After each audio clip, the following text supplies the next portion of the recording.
finalmente, não é? Chegamos ao momento da nossa tão aguardada live.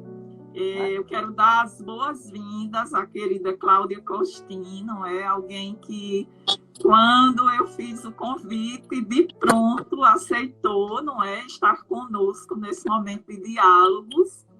Essa live, Cláudia, ela não é simplesmente uma live qualquer, ela é muito importante para a instituição que eu faço parte, não é? O Instituto de Desenvolvimento da Educação, o IDE, que é uma organização que a gente fundou lá no ano de 2004, não é? Uma instituição que tem uma história já bastante significativa na área de educação aqui no estado do Rio Grande do Norte. E ela andou um pouco adormecida, porque eu fiquei 2 anos e 7 meses à frente da pasta de educação aqui do estado, e as pessoas que ficaram, elas com outras tantas habilidades, fizeram um trabalho muito bonito, mas a parte do controle social, do acompanhamento das políticas educacionais, que era a parte que eu estava muito à frente, essa ficou um pouco em stand-by.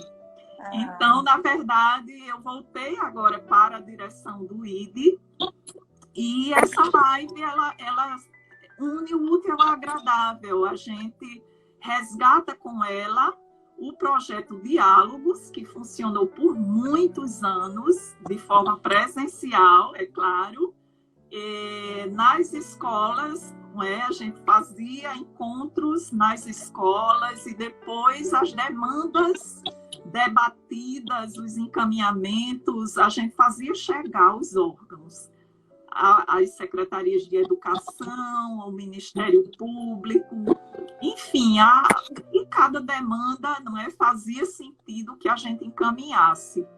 E agora a gente faz um resgate através das lives, não é? Essa é a primeira, Cláudia, e em grande estilo com você, não é?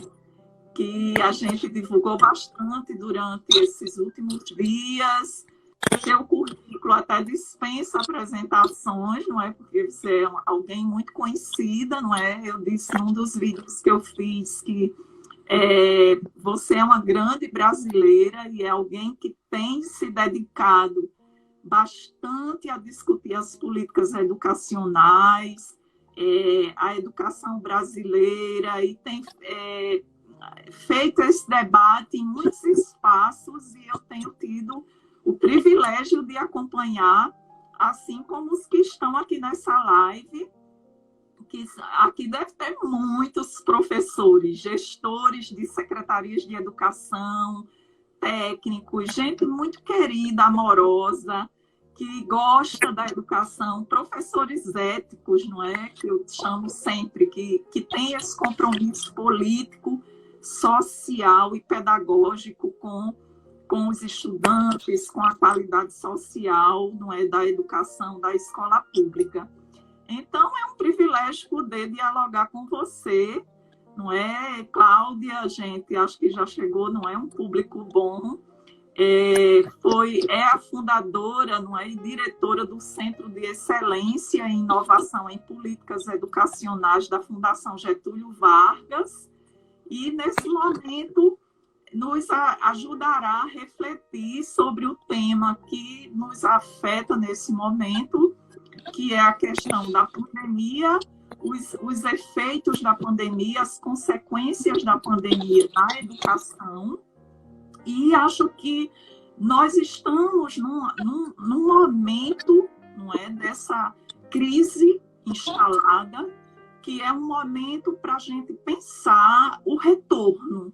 Como será esse retorno? No instante em que tentamos viabilizar formas de continuarmos vinculados às escolas, não é? Vincularmos aos estudantes, continuarmos ligados através dos meios remotos, é preciso também pensar como será esse retorno.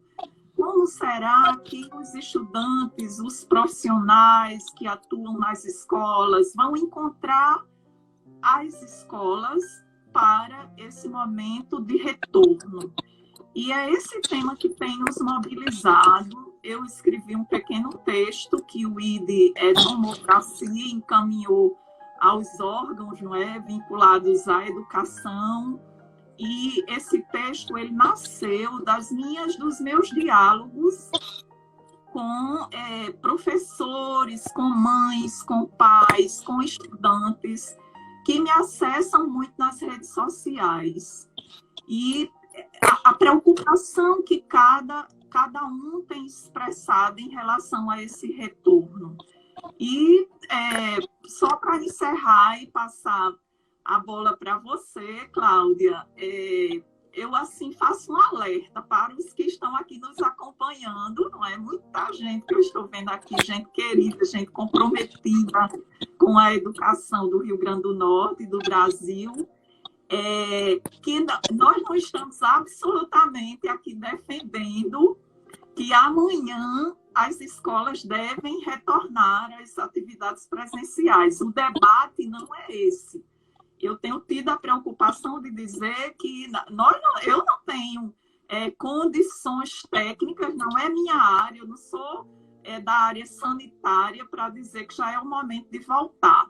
Agora, nós estamos no momento, e talvez atrasados, quem não começou ainda, a planejar esse retorno, especialmente as redes públicas que nós conhecemos, toda a burocracia que envolve. Então, é desse lugar, partindo desse cenário que a gente deseja conversar com você. E aí eu peço para você dizer como é que tem sido, não é? Essas suas falas todas, essas suas conversas em distintos espaços acerca dessa temática. Como é que você está vendo? Bom, então, em primeiro lugar, boa noite a todos, todas. Cláudia, muito obrigada por esse gentil convite. É muito gostoso. Nós nos conhecemos há alguns anos, antes de você ir para a Secretaria Estadual. Conversamos sobre a importância da lei, que é uma agenda pessoal e tua também muito forte. Eu vou comentar algumas coisas a partir de duas. Uma é os estudos que eu venho fazendo sobre o momento que a gente está vivendo, pré-pandemia, que a gente viveu, desculpe, nós estávamos em educação pré-pandemia. E vem a pandemia junto com outras. Vou falar dessa crise facetada que a gente está vivendo, mas, ao mesmo tempo, da resposta educacional que nós, os educadores, demos à Covid. E depois vou falar do retorno. Então, para começar, eu queria dizer que o Brasil, acho que você já me ouviu falar, sabe, queria mandar a Marília, que está indo, queria dar um beijo para o secretário de Macaíba, né? Eu erro o nome da cidade, para o Chico. O que a gente via antes da pandemia era uma crise de aprendizagem nas escolas muito forte. O Brasil levou muito tempo para realizar o acesso à educação. A gente só concluiu a universalização do acesso fundamental 2 no século XXI, na primeira. Cláudia, agora estão avisando que está cortando um pouco, e também está chegando para mim, cortando um pouquinho. Vamos ver se dessa maneira não corta. Deixa eu tentar ver como é que a gente faz para não cortar. Se eu segurar, corta menos? Áudio ruim, as pessoas. Está falhando. Como é que eu faço agora? Estão me ouvindo ou não? Ainda está cortando. Fala agora, vai falando para a gente ver se melhora. Vamos lá. Está cortando ou está... já está melhorando. Então, eu vou tentar pôr nessa posição e vou segurar enquanto eu aguentar. Então, é o seguinte. Pré-pandemia, nós tínhamos uma educação que pode ser descrita como uma educação sofrendo uma crise de aprendizagem. A gente demorou muito para universalizar o acesso à educação. Quando finalmente, no século XXI, na primeira década, a gente universalizou, nós tivemos que nos defrontar com uma escola que sabia educar filhos de letrados, mas não sabia oferecer educação de qualidade para todos. E esse é um drama expresso em números, né? Se eu for citar só 2 números que mostram isso, eu diria 55% das crianças nas escolas públicas, no 3º ano, saem analfabetas. Analfabetas. Quase com 9 anos.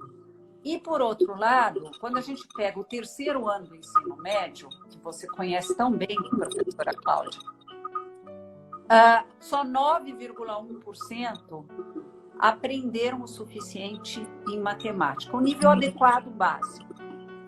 E isso numa época em que nós vivemos, e muitos de vocês sabem disso, a chamada 4ª Revolução Industrial, ou a Revolução 4.0, em que a tecnologia, a inteligência artificial, a automação, vem substituindo trabalho humano. Né? O Osborne e o Frey, da Universidade de Oxford, chegam a falar que cerca de 2 milhões de postos de trabalho vão ser substituídos por máquina. Isso quer dizer que vai ser um desemprego cruel para todos? Não. Outros postos de trabalho vão ser criados, mas para competências muito mais sofisticadas. Então, nós não estamos nem entregando o básico e, infelizmente, vamos ter que entregar competências muito mais sofisticadas, como pensamento crítico, pensamento sistêmico, ter competências do século XXI, como, por exemplo, resolução colaborativa de problemas. Eu não estou falando isso para a gente ficar deprimido, mas para a gente entender a extensão do nosso desafio pré-coronavírus. Isso. E o que aconteceu com a Covid? A vinda da Covid, eu estou chegando no meu ponto. Bom, nós passamos a viver, naturalmente, uma crise sanitária de que nós não temos conhecimento anterior, especialmente no seu impacto na educação. São 191 países que tiveram suas escolas total ou parcialmente fechadas. 1,5 bilhão de estudantes sem ir às aulas. Hoje já são menos. Hoje já são cerca de 166 países com escolas fechadas. E eu acabei desenvolvendo uma atividade que, como eu fui diretora global de educação do Banco Mundial, eu mantive contato com ministros de educação de vários desses países. Então, eu conversei muito, eu tenho 2 webinários semanais com esses países, discutindo o que eles estão fazendo, por que eles estão fazendo essas opções ou não. Na conversa com eles, eu tento colher ideias para o Brasil. E estou fazendo mentoria, eu sou mentora de 50 secretários municipais de educação e 3 estaduais. Então, eu tento fazer uma coisa muito assim, interessante para mim, que é compartilhar informações. A primeira delas é que todos eles, em vez de ficar discutindo mais como é que vão fazer, decidiram que a educação também tem que ir para a linha de frente, que não basta a saúde para a linha de frente, que a educação também. Isso deu uma brutal valorização para o professor, porque nós podíamos dizer o seguinte: olha, nós não fomos preparados na universidade para trabalhar remotamente, nós temos uma inclusão digital até certo ponto precária, então não vamos fazer nada. Isso. Era uma saída e ninguém ia dizer que horror. Mas nós fomos para a linha de frente. E esses países também foram. Eu fiquei emocionada com a África, o que fez. Todos esses países usaram pelo menos uma das seguintes mídias, mas usaram todas em combinação no fim. Online, mesmo a África usou o online, sabendo em muitos países que talvez só 20% das crianças e jovens teriam acesso, mas para construir um aprendizado para professores e alunos, mesmo que fosse para poucos. Combinaram o online com televisão. Nós também fizemos isso. Porque a televisão... rádio, né? Estamos fazendo aqui também. E aí eu ia chegar na rádio, porque eu fiquei impressionada que a rádio, quando eu comecei a conversar, quando eu ouvi a história do Rio Grande do Norte com rádio, eu vi que na África estava sendo muito usado para dar aulas e que nos acampamentos de refugiados, das crianças sírias que estão na Turquia, que eles estavam usando rádio também, que era um instrumento que o Brasil já foi bom nisso. O projeto Minerva, eu que sou mais velha, eu me lembro disso, a gente sabia usar. Quando um dia no meu Twitter aparece o secretário de Educação de Serra Negra do Norte, dizendo que estava usando rádio. Eu falei, para tudo. Por que não tem mais gente usando rádio? Aí descubro que uma série de cidades no Rio Grande do Norte está usando rádio. Aí fui ver, o Maranhão começou a usar rádio também. Aí falei para todos os meus secretários municipais, quem tem rádio na cidade, vamos atrás do rádio, porque rádio pode ser uma ferramenta interessantíssima. Então, eles também estão usando rádio. E eles estão usando, como muitos de nós estamos usando, roteiros de estudo por escrito. Qual é o resultado? E aqui eu queria alertar que eu não compartilho uma narrativa derrotista que diz o seguinte, olha, é tão desafiador, não adianta, é melhor reprova todo mundo, depois a gente começa de novo, porque não é todo mundo que tem acesso ao online. Quem diz que o online é a única ferramenta que existe? O Brasil já teve telecurso, já teve a TV Futura, está aí, é verdade que nem todo mundo tem acesso à TV Futura, mas nós temos experiência. Então, a minha percepção sobre o que está acontecendo aqui é da impressão que há algo que escapa tanto da grande mídia quanto que é um fenômeno vivo de entender que é necessária toda uma cidade para educar uma criança. Todo mundo se mobilizando para garantir aprendizado. É perfeito? Não, é amadorístico, porque nós não aprendemos a fazer essas coisas. Mas tem uma expressão em inglês, desculpe usar uma expressão em inglês, mas vocês vão entender por quê, que é learning by doing, aprender fazendo. Nós estamos num processo de aprender fazendo. Qual vai ser a nossa tarefa como educadores? Eu queria alertar que, tudo bem, eu fui diretora global de educação do Banco Mundial, fui secretária de educação, mas eu comecei a minha vida profissional no chão da escola. Então, nós, educadores, o que a gente está mostrando para muita gente? Que sim, pode ser amador, pode ser que a gente não está fazendo da melhor maneira possível, mas nós estamos aprendendo fazendo, como nossos colegas da saúde tampouco conheciam esse novo coronavírus, tampouco sabiam como lidar com ele. Lembra que no começo diziam que não era para a gente usar máscara, depois disseram que era para usar máscara, ficaram na dúvida se a hidroxicloroquina é boa, depois estudos... Eles estão aprendendo, nós também. E vai ser muito, muito bacana. Alguém está me lembrando aqui da TV Escola. Também a TV Escola é muito interessante nesse contexto. E para terminar essa minha primeira fala muito rapidinho, eu queria falar da volta.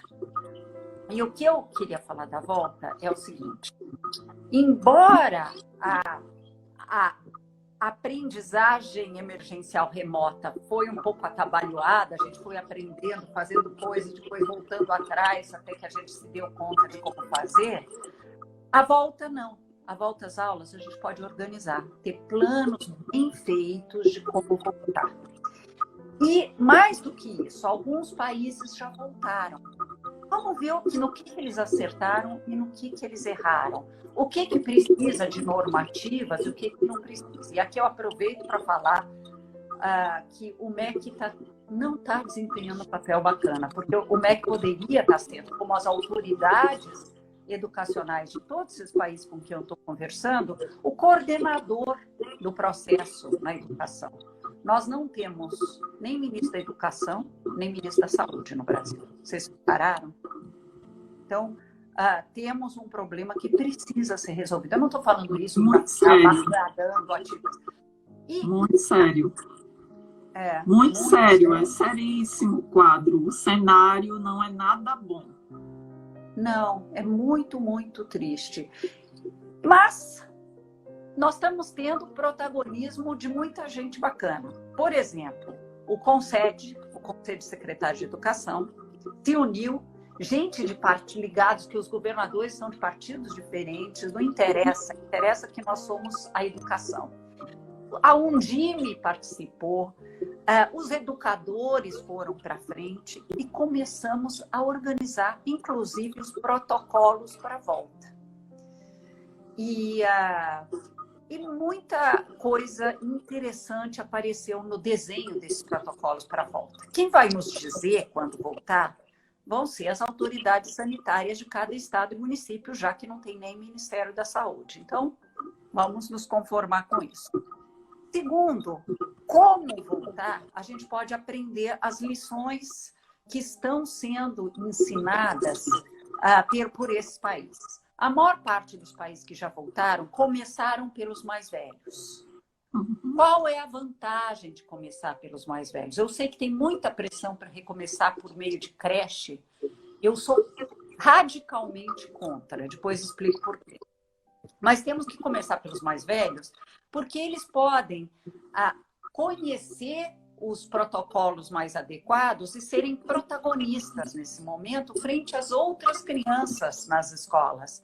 Vamos lembrar aqui que nós pusemos na BNCC, na Base Nacional Comum Curricular, o protagonismo jovem. Ensinar esse jovem que ele é autônomo e ele pode ser um transformador do ambiente em que ele vive. A outra coisa é nós não vamos poder ter salas lotadas. Esses países que já voltaram estão dividindo as turmas para poderem não ter mais de 20 alunos por sala e fazendo rodízio desses alunos, por exemplo, que é uma ideia muito interessante. Então, você fica uma parte da semana em casa, uma parte da semana na escola e vamos continuar com a aprendizagem remotas para não expor todo mundo ao contágio, porque a volta será quando a curva estiver achatada, mas o vírus não terá desaparecido do ar. É bom lembrar disso.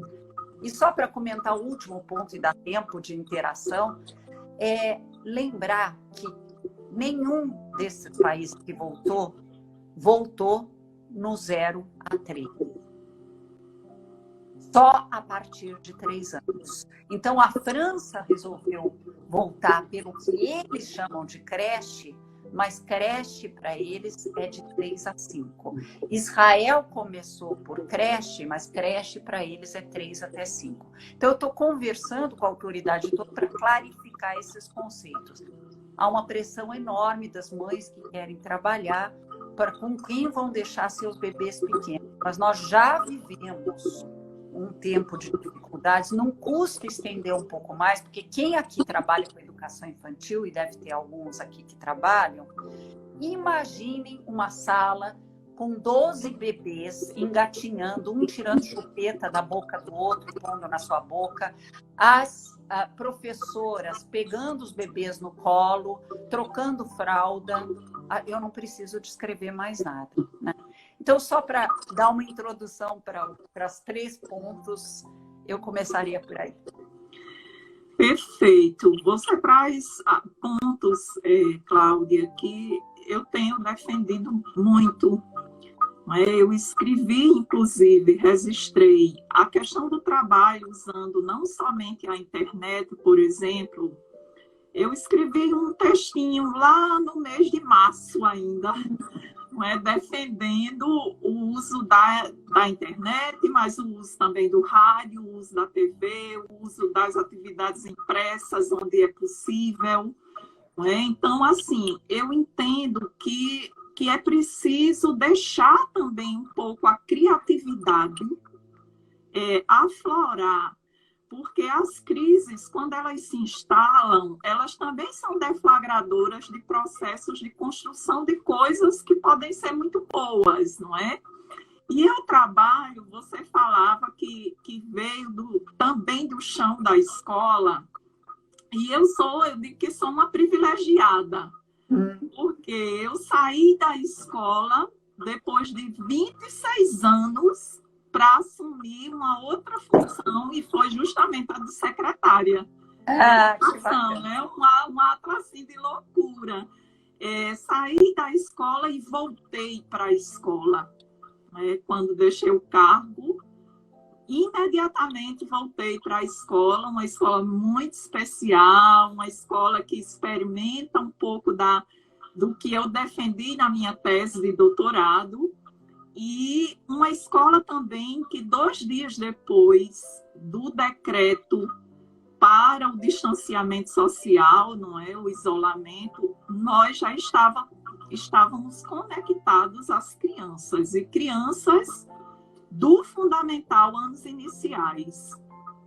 E o que eu pensei quando lancei a proposta para a equipe?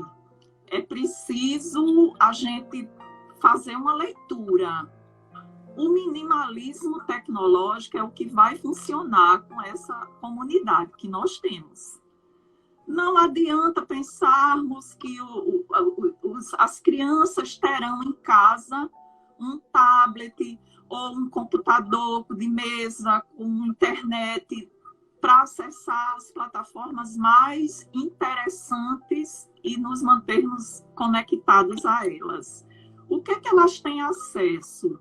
A um smartphone com uma internet muito simples, um aparelho muito simples, e vamos trabalhar por aí. 2 dias depois, Cláudia, nós estávamos conectados às crianças. Eu assumi o grupo mais desafiador, disse logo de pronto, eu vou ficar com o grupo das crianças de 6, 7 anos, porque eu tinha muito receio que as minhas colegas desistissem. E eu, como coordenadora pedagógica, assumi esse grupo. E aconteceu um trabalho fantástico. Ficamos à frente desse trabalho 60 dias, os 60 primeiros dias. Depois, a Secretaria de Educação se pronunciou através de portaria, dando algumas orientações, e as docentes da escola resolveram assumir o trabalho, que foi ótimo. Então, nós divulgamos essa experiência desde o início, desde a primeira semana. E essa divulgação ampla que ocorreu, ela foi também uma forma da gente dizer, é possível, é viável, pode acontecer o trabalho. E foi, assim, fantástico, porque recebemos muitos retornos de professores que já estavam também experimentando. Né? Então, isso para dizer que esse momento é um momento, sim, de reinvenção. Não é? É um momento do professor também se reinventar e aproveitar as oportunidades com aqueles que é possível. Agora, qual é a grande questão?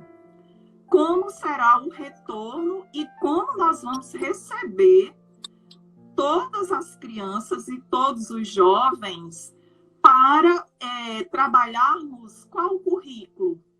O que será privilegiado, valorizado, porque nós não teremos o tempo convencional daqueles 200 dias, daquele ano, dentro do ano civil. Teremos que ter estratégias outras, não é, para lidar com tudo isso. E esse depois, a forma de buscarmos minimamente a equidade, não é, entre os que não tiveram acesso, que para mim é um dos grandes desafios. E eu fico pensando também como é complicado a educação, a situação da educação. Você colocou muito bem, fez aí não é, uma explanação breve, mas muito consistente das nossas lutas para reverter indicadores históricos extremamente preocupantes que afetam a educação brasileira. Aí vem a pandemia, para agravar mais ainda. E vem, infelizmente, um momento muito complicado, não é, do Brasil e da educação brasileira, a questão da direção da educação brasileira. Eu consigo visualizar no governo passado alguns avanços importantes na área de educação. Não é? Nós tivemos, sim, alguns avanços importantes, e eu visualizo nesse momento, retrocessos em relação aos avanços que tivemos. O Rio Grande do Norte, por exemplo, conseguiu implantar escolas de tempo integral na gestão passada, longe de ser nas condições que todos nós desejamos, mas implantou. Isso é apenas um exemplo. Implantou para deflagrar um processo de reação, porque é um estado bastante sofrido em relação aos seus indicadores na área de educação, não é? Então, eu me preocupo muito com essa volta, porque essa volta, ela precisa ocorrer de forma que as famílias se sintam minimamente tranquilas para seus filhos retornarem às escolas. Os profissionais também precisam se sentir minimamente tranquilos. E é preciso que o planejamento já esteja em processo, já estejam, não é, algumas ações em andamento para que a coisa aconteça. E um outro ponto que eu queria também que você comentasse, que eu percebo, é a necessidade de uma comunicação assertiva. Uma comunicação assertiva dos protocolos. Perfeito. Uma comunicação, porque a vida toda eu também fiz coro quanto à necessidade de se investir bem os recursos da educação e se investir bem os recursos dos estados, dos municípios, e se fazer, quando necessário, sim, a publicidade educativa. Me parece que nós vamos viver um momento que é necessária a publicidade educativa, num contexto de planejamento, não é? Um marketing que favoreça essa publicidade educativa assertiva. Por quê? A linguagem precisa ser a da criança, a linguagem precisa ser a do jovem. Como chegar essa informação para que não ocorra, sei lá, um retorno que depois a gente precise dar um passo atrás. Isso me preocupa bastante. Eu queria que você comentasse sobre essa questão. Bom, então, são muitas questões, porque eu também fui anotando, Cláudia, as perguntas que foram surgindo e as tuas falas. Eu tentei pegar tudo. Então, se alguém não tiver a sua questão respondida, por favor, depois pode escrever para mim no Twitter, @CláudiaPostin, tudo junto. Por sinal, eu preciso registrar que a gente tem aqui um público qualificadíssimo aqui, pessoas que estão participando de forma fantástica aqui. Vários municípios do Rio Grande do Norte. Verdade. Serra Negra do Norte, o Seridó todo, não é? O secretário Petrúcio, enfim, muita gente aqui participando e deixando comentários, perguntas. Tá difícil responder a todo mundo, mas vamos lá. Vamos lá. Então, uma das perguntas que apareceu dialoga um pouco com um ponto a que você colocou agora. Uma professora que perguntou, e os professores resistentes? Como ela escreveu isso quando a gente estava falando da resposta educacional à Covid, eu vou falar da resistência nos dois sentidos. Nós somos profissionais. É uma coisa que parece óbvia, mas não é. tem muito professor que ainda não percebeu que ele é um profissional. Profissional quer dizer alguém que tem orgulho das suas práticas, que se preparou para determinadas práticas e que olha para as suas práticas. Quando a gente diz que o médico é um bom profissional, a gente logo pensa, esse médico ele tem orgulho das suas práticas, ele faz boas práticas. E tem muito professor que deveria ter muito orgulho de suas práticas. Quando a gente vê, às vezes, conversas entre professores, quantas vezes o professor que é mais fantástico, tem vergonha de falar o que ele fez em sala de aula e não compartilha com seus colegas por achar que é feio falar das suas próprias práticas. Eu nunca vi um médico fazer isso. Gente, nós somos profissionais.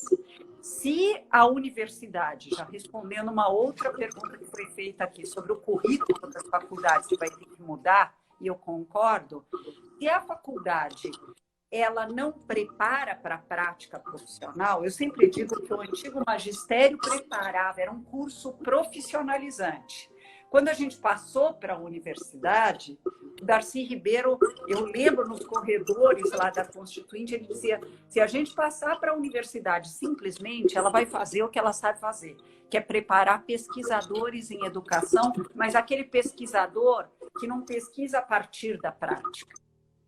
E, infelizmente, a universidade está muito distante da realidade da escola. Nós todos, os professores mais velhos, quando recebem os mais novos, tratam que o pior é que o divórcio vem crescendo, num certo sentido. Eu acho que a pandemia nos deu uma oportunidade para pensar, inclusive, nisso. E aqui vai um elogio ao Conselho Nacional de Educação, que, num processo muito desafiador, eles colocaram uma coisa interessante na base docente, nas novas diretrizes para a formação docente, que tem que haver diálogo entre teoria e prática. Nenhum médico vira médico sem ter passado anos no chão do hospital universitário até se tornar médico. Nós, professores, também. O antigo magistério, e eu fiz o antigo magistério, formava para a profissão de professor. O que deveria fazer a formação de professor agora na universidade? Fazer a mesma coisa. Não temos que ter vergonha de ser profissionalizante. Uma visão elitista. Mas voltando para as perguntas. Quando eu falei do cenário educacional, professora Cláudia, eu quis evidenciar duas coisas e acabei evidenciando só uma, porque eu fui me perdendo no meu raciocínio e deixei de aprofundar uma outra coisa. Sim, a gente vive uma crise de aprendizagem muito séria, mas a maior crise que a gente vive é o aprofundamento das desigualdades educacionais. Eu vi os dados do PISA de 2018 e o Brasil aparece como entre os 79 países que participaram do PISA. Para quem não sabe, é um exame que é aplicado a jovens de 15 anos, de vários países da OCDE e alguns que entraram por adesão. 79 países.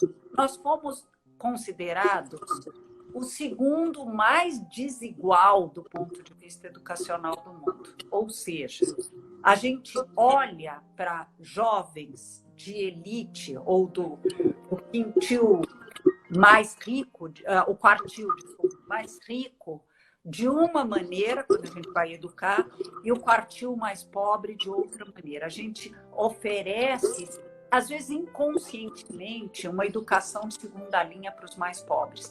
Baixas expectativas de aprendizagem para os mais pobres. Isso dá para mudar, e é uma questão de atitude, de ter altas expectativas para todos, mas também uma ação afirmativa, ou seja, de dar mais recursos para quem mais precisa. Então, escolas que atendem crianças mais vulneráveis deveriam receber os melhores professores da rede pública.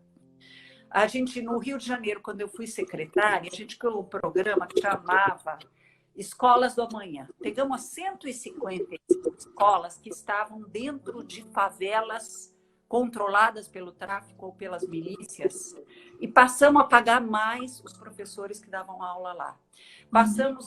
Nós não tínhamos dinheiro para colocar laboratório de ciências em todas as escolas, mas para todas as 155, a gente colocou laboratórios móveis para um ensino de ciências muito mais interessante e instigante. Pós-escola para 155. Eu não tinha como pôr para todas, a gente pôs em todas elas. Eu estou dando exemplos de coisas que podem ser feitas, mesmo na crise instalada. E eu vi uma coisa muito bacana que você fez, professora Cláudia, que é a história de escolas de tempo integral. Quando eu olho para o que alguns estados estão fazendo, e como o Rio Grande do Norte fez na sua gestão, de colocar essas escolas em áreas de mais vulnerabilidade. E aí você garante uma educação de mais qualidade ou de mais densidade de aprendizagem, justamente para aqueles que mais precisam do fator escola. E, por último, deixa eu ver se eu não estou esquecendo, tem duas coisas que eu queria falar, que é a questão da volta. Então, na volta, naturalmente, o currículo não vai poder ser o mesmo. Ninguém ensina em menos espaço de tempo tudo.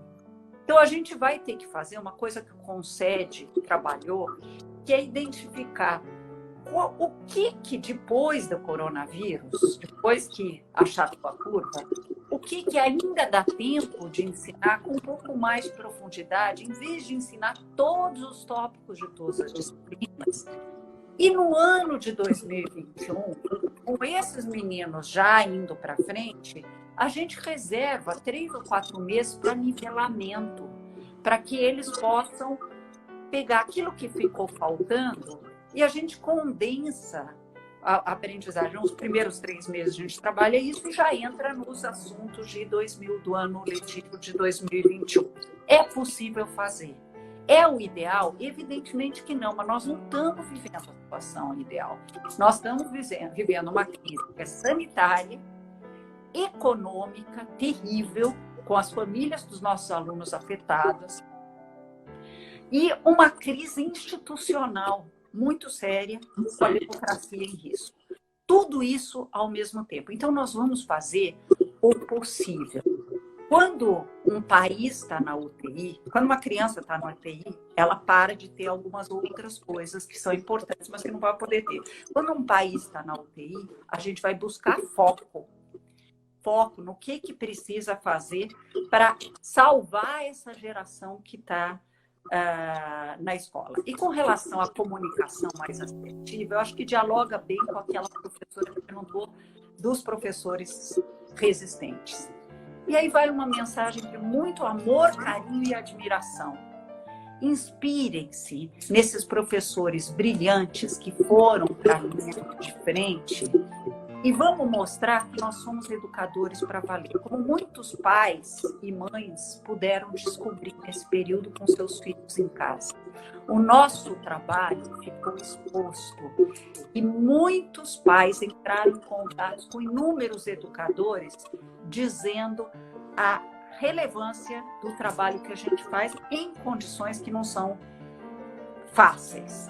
Último comentário sobre a volta. Uma professora perguntou o que faz com profissionais que têm comorbidades. Eu aproveito para dizer também o que fazer com as crianças que têm comorbidades. A volta não vai ser fácil. Profissionais com comorbidades não podem voltar enquanto o vírus não tiver sumido. Eles são um grupo de risco.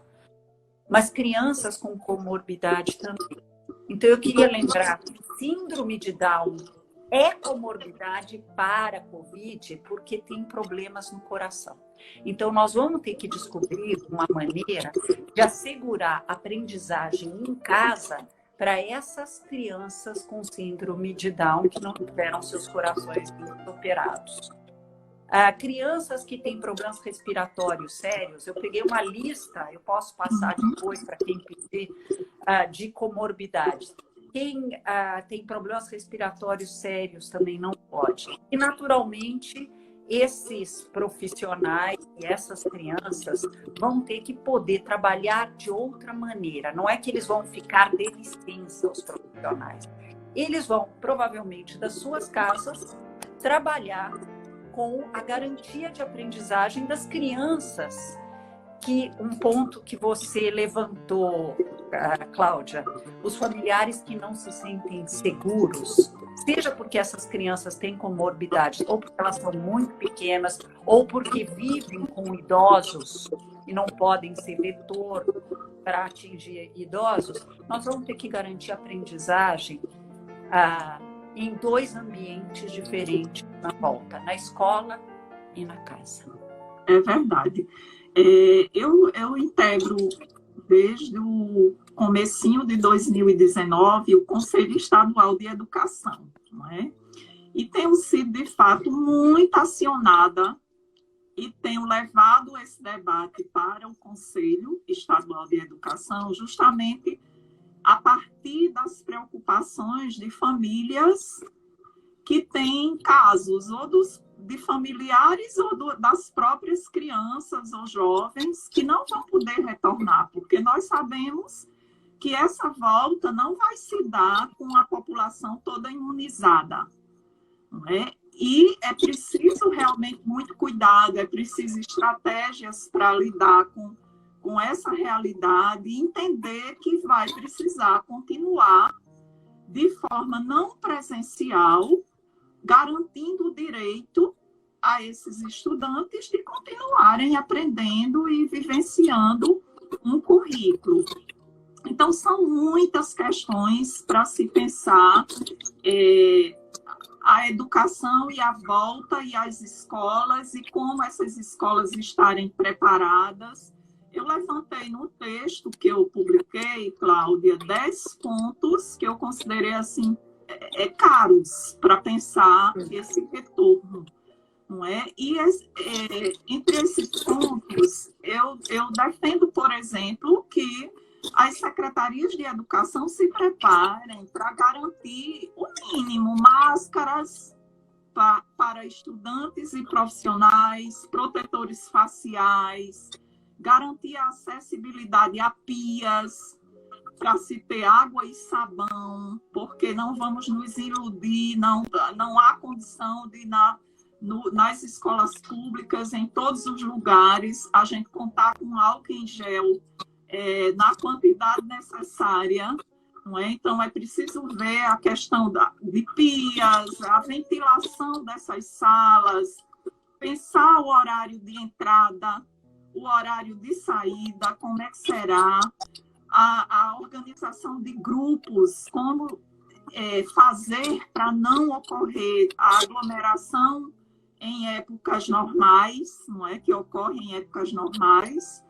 O horário de intervalo, não tem como pensarmos a escola toda, não é? Em intervalo, no momento ainda se vivendo uma pandemia. Então, são detalhes, são questões que precisam ser, de fato, pensadas. E eu coloco também, em relação ao currículo, a necessidade de se estudar o currículo, pensar de forma muito cuidadosa, eleger objetivos, conteúdos essenciais. Eu tenho trabalhado muito com uma ideia que esse retorno, pelo menos no Rio Grande do Norte, talvez, não sei, possa ocorrer pelo mês de setembro.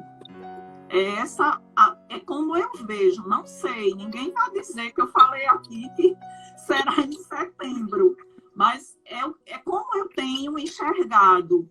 E aí eu penso, por exemplo, uma organização que levaria esse ano de 2020 até março, por exemplo, se estruturaria um currículo ali por volta de 24 objetivos, conteúdos essenciais de cada área de conhecimento, onde se poderia blocar esses conteúdos, esses objetivos, diluir ao longo desses 6 meses e se trabalhar de forma articulada, integrando onde for possível fazer isso, Depois teríamos aí um período de férias e em maio começaria o ano de 2021, também com um currículo organizado, considerando os conteúdos essenciais, para acabar no mês de dezembro, né? Isso se acontecer bonitinho, assim,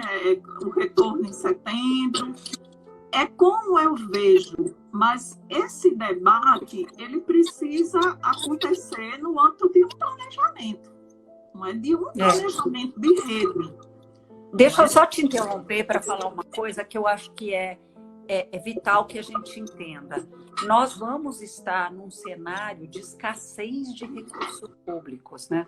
Porque essa crise econômica que nos... Quer dizer, que é consequência da Covid, mas é importante que a gente esteja atento.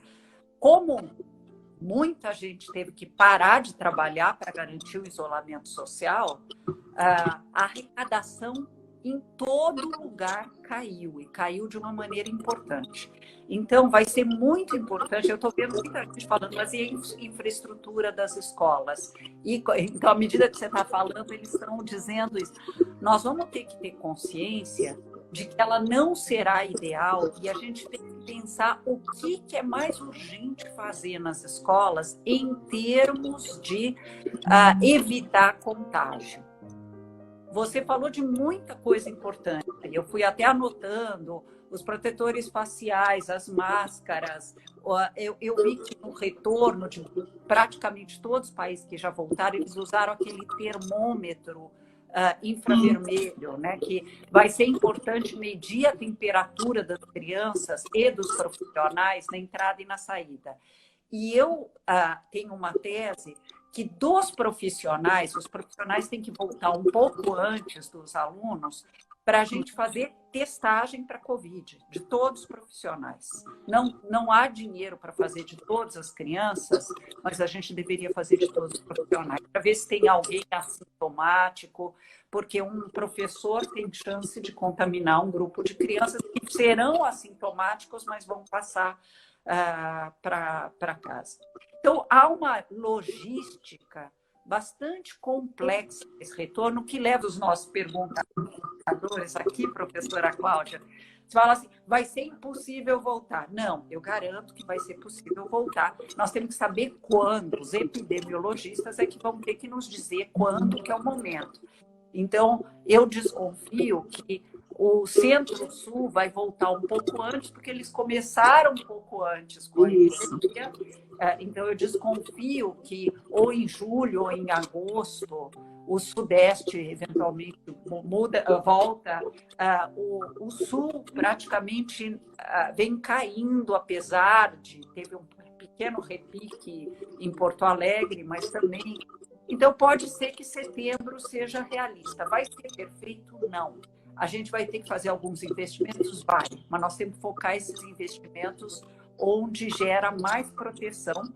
E, de alguma maneira, vai ter uma lei que vai ser votada dentro de 2 semanas, que eu acho que vai dar respaldo jurídico para a gente, com os pais podendo decidir se sentem seguros ou não de mandar os filhos para a escola. Porque uma senhora nos perguntou aqui, e eu tenho filhos diabéticos, eu desconfio que diabetes é comorbidade também. Então, vamos ter que conversar com médicos, o que exatamente são comorbidades, quais que são as mais desafiadoras, e poder construir, como você bem colocou, eu gostei que você enfatizou a questão pedagógica, um currículo factível para esse ano e que nos possa dar, ao mesmo tempo, segurança. É verdade. Eu tenho acompanhado aqui e visto um pouco de desânimo de alguns colegas, não é? Alguns colegas professores, provavelmente, ou gestores de escolas, preocupados com esse retorno e se colocando do ponto, a partir da ideia de que é inviável retornar neste ano de 2020. Serei repetitiva, não somos nós a dizer se é ou não possível esse retorno. Eu só tenho uma convicção, que o retorno precisa se dar com algumas medidas, não é? Com alguns cuidados que precisam ser pensados. E acho complicado simplesmente dizer, encerrou o ano de 2020. Vamos esquecer 2020. Porque eu uso sempre uma ideia para dizer que a educação ela não pode aguardar, que é pensar assim, a criança que tem 6 anos hoje, daqui a pouco terá 7. O jovem que tem 14 anos, daqui a pouco terá 15. Alguns poderão dizer, o mais importante nesse momento é a vida. Sim, eu concordo. O mais importante é a vida, não se discute. O que nós estamos discutindo aqui é a necessidade de planejamento, de organização das redes de ensino, das escolas, para, quando for autorizado esse retorno, quando for avaliado que é possível, que há condições mínimas favoráveis para esse retorno, que a gente não seja pegos de surpresa. Isso.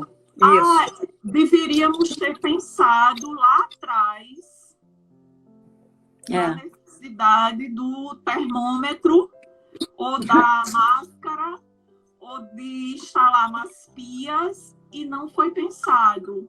Então, o retorno, vamos retornar. Como será esse retorno? Vamos pensar o retorno. Quando for autorizado o retorno, não dá para ser assim. Né? E tem uma coisa que a gente não falou, que eu esqueci de falar, agora que eu lembrei, que eu anotei uma pergunta, que foi uma sugestão que foi feita aqui por um dos que estão nos ouvindo, que é a ideia da gente ter um professor itinerante no retorno para aqueles que não vão poder retornar. Da mesma maneira que nós temos classes hospitalares em várias redes, talvez faça sentido fazer uma experiência que até Esteio lá no Rio Grande do Sul está fazendo agora. Eles estão com professores itinerantes durante esse período, voluntários. Eles se ofereceram, eles foram treinados e eles estão indo na casa das pessoas mais vulneráveis. E estão se organizando para, no retorno, poderem continuar indo naqueles que não voltarem. Isso é uma ideia interessante para a gente pensar, para a gente amadurecer como é que faz. Mas deixa eu falar... Cláudia, eu estou sendo avisada aqui que nós temos 1 minuto e meio. Então, talvez uma mensagem final de cada uma. De live. Infelizmente, não é o tempinho já se indo. Então, deixa eu aproveitar aí para mandar para todo esse povo do Rio Grande do Norte, tem gente também de outros estados, mas especialmente para o Rio Grande do Norte, para honrar a tua terra, Cláudia, mandar um grande abraço, um desejo de força e coragem para todos vocês. É um momento desafiador, um momento muito difícil, mas força, coragem, porque a educação merece, as crianças merecem, e vocês são grandes profissionais.